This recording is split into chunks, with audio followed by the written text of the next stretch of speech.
BNP কিন্তু মানুষ তারেক জিয়ার জন্য করে না, খালেদা জিয়ার জন্য করে না, বিএনপি করে শহীদ রাষ্ট্রপতি প্রেসিডেন্ট জিয়াউর রহমানের আদর্শে। জিয়াউর রহমানের অবদানকে যারা অস্বীকার করবে তারা স্বাধীনতায় বিশ্বাসী না, শুধুমাত্র প্যাসিস্ট খুনি হাসিনা জিয়াউর রহমানকে খুনি বলছে। কিন্তু জিয়াউর রহমান এদেশে সর্বপ্রথম খাল খনন করেছেন, জিয়াউর রহমান ইরাক ইরানের যুদ্ধ বন্ধ করেছেন, জিয়াউর রহমান সৌদিতে নিম গাছ, যেটা জিয়া গাছ হিসেবে পরিচিত, সেটা রোপণ করেছেন। জিয়াউর রহমান ছিলেন এদেশের কৃষক, শ্রমিক, মেহনতি মজলুম জনতার মুক্তির মহানায়ক। জিয়াউর রহমানকে যারা খাটো করে তারা সত্যিকার অর্থে দেশদ্রোহী।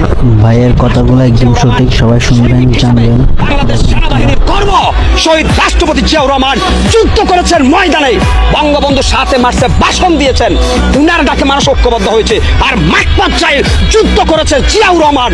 অতএব স্যালুট শহীদ রাষ্ট্রপতি জিয়াউর রহমানকে। জিয়াউর রহমানকে যারা নিয়ে যারা কটূক্তি করেন তারা এই দেশের রাষ্ট্রদ্রোহী শয়তান। বিশেষ করে শুনেন, রাজনীতিতে একটু ভুল বুঝাবুঝি থাকে। তারেক রহমানকে নিয়ে দেশের অনেক মানুষের ভুল বুঝাবুঝি আছে, কারণ তিনি যখন খালেদা জিয়া 2001 সালে ক্ষমতা আসছে তিনি তখন একেবারে ইয়ং ছিলেন। এখন যেহেতু তারেক জিয়া দীর্ঘদিন ধরে তিনি দেশের বাইরে ছিলেন, আমার মনে হয় আল্লাহ পাক উনার ভিতরে রাজনীতির কিছু ইয়েটা ঢুকাই দিচ্ছে, ম্যাগনেটটা। তারেক জিয়া যে সিচুয়েশন নিচ্ছে যে 1 মেয়াদে 2 বারের বেশি কেউ প্রধানমন্ত্রী থাকতে পারবে না, সেই কথাকে আমি না শুধু গোটা বাংলাদেশের প্রত্যেকটা জনতা সমর্থন করে। 1 মেয়াদে 2 সরকার যদি না থাকে তাহলে আমাদের জন্য ভালো, জনগণের কিরকম জবাবদিহিতামূলক সরকার থাকবে। কারণ শেখ হাসিনা যেভাবে 2041 পর্যন্ত চালাইতে চাইছে ওটা কি কোনো জবাবদিহিতা সরকার ছিল?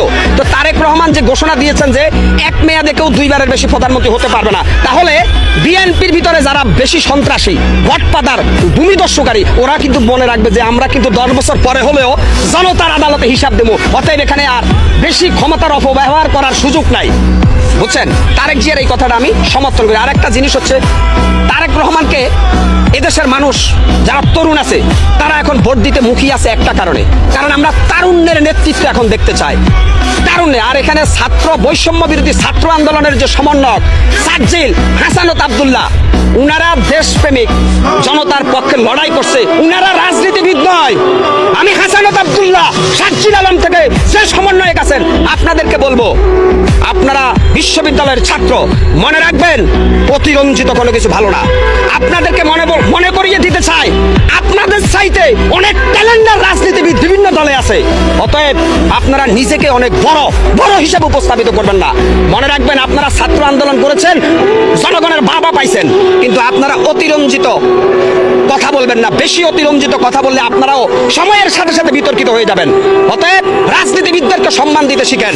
আমি বিপি নূর সাহেবকে বলবো, গণ অধিকার পরিষদের বিপি নূর, আপনিও কিন্তু ডাকসুর বিপি ছিলেন। তারেক জিয়া আর আপনি এক জিনিস না। বিপি নূর সাহেব, ডাক্তার শফিকুর রহমানের আপনি এক জিনিস না, মির্জা ফখরুলের আপনি এক জিনিস না। অতএব কথা বলতে হিসাব করে বলবেন। আপনারা যে দল সারা দেশ মিলে 3 সিটও পাবেন না। আর বিএনপি বাংলাদেশের সর্বোচ্চ জনপ্রিয় দল এই মুহূর্তে ফ্যাসিস্ট হাসিনার পরে।